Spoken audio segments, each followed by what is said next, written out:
Good morning, it's Mark Lanier with your video thought for the day. So this week, I've been looking at names of Jesus. And I've got one that's probably familiar to you, but I'm not sure all of us have really thought about it that much. It comes from Isaiah chapter 9, verse 6, which is famous because it's in the Hallelujah chorus. And it talks about, "For unto us a child is born, unto us a son is given, and the government will be upon his shoulder, and his name shall be called Wonderful Counselor." Wonderful Counselor. Now that's an interesting name for Jesus. That's an interesting title to go on his resume. Jesus as our Wonderful Counselor. You know, a lot of people in the 21st century go to professional counselors. There's even a title you can get, a LPC. That means a licensed professional counselor, because it's important enough as a job that the state generally will choose to license people who are going to be professional counselors. And those that don't go see a professional counselor, still, there are a lot of people that go to counselors. They go to people to give them counsel, to give them advice, to help them figure out how to sort things. And so this idea of being a counselor in that sense is nothing new.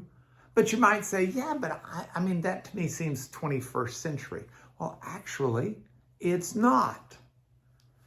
If you were taking certain Greek grammars, for example, that teach you ancient Greek, classical Greek, the Greek of Athens in its heyday, one of the first vocabulary words you learn is boule. It's a B-O-U-L long E, eta at the end. Boule. And boule means plan or counsel, but it can reference someone who's giving counsel, a counselor, a co-planner, someone who sits down with you and helps you figure out the best way to do things. That, by the way, is the Greek word that's used to translate this Isaiah 9 passage. Yoetz is the Hebrew word for counselor. Pele yoetz, so it's a wonderful counselor.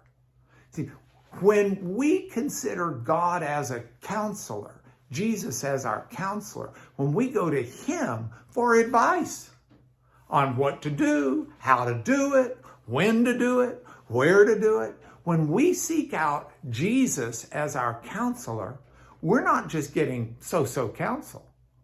We're getting great counsel. He's a wonderful counselor. He's like really good at this. So let's get practical for a moment. How do I make Jesus look, I've got access to a wonderful counselor. Someone to really help me sort through my problems. So how do I do this? Well, number one, I go to him. All the counselors, he'd be the greatest counselor in the world. But if I don't go to him, I'm not getting it. So I go to him in relationship, and I go to him in prayer, and I go to him in his word, and I listen. And as I listen not just with an open mind, but with an open heart to take to heart what he has to say. And there are so many places where he speaks to us, but most clearly, definitely in his word. Did you know there are 31 chapters of Proverbs that are at the heart of the Bible's wisdom literature that teach us wise living, that give us good counsel? Did you know the stories of Jesus and the Gospels just explain how Jesus walked on this earth? And from that, we glean his insight into how we should walk, his teaching into how we should walk.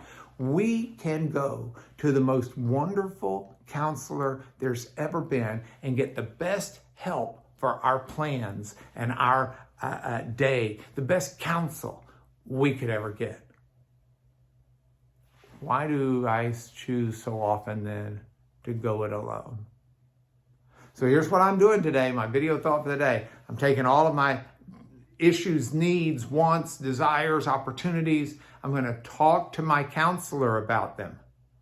I'm going in prayer to Jesus, and I'm going to study his word, and I'm going to meditate on it and think about it, and I'm going to listen for his voice to give me wonderful counsel. And I hope you will too. I'll see you tomorrow. That's your video thought for the day.